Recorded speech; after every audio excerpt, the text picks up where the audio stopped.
All right, so this is the Wolfang. We took it out yesterday in Hurricane Betty and checked it out.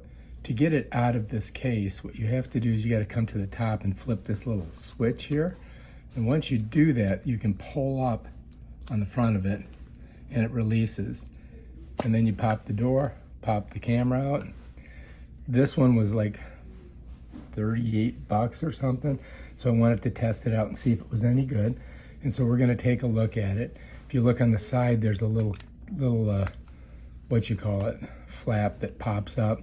And that's where your charging port is and where your card goes in, your micro SD card. To get it out, I've got to press against it like this with my fingernail and it pops, you see?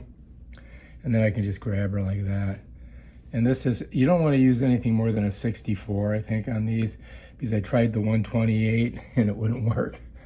All right, so let's try this bad boy. We're going to get a Samsung adapter, and you want to take the gold, put it this way, same thing on this, so the gold's facing, both golds facing each other, right? And then you're going to slide it in like that. And now you just plug it right into your computer in your card slot, and we'll check it out.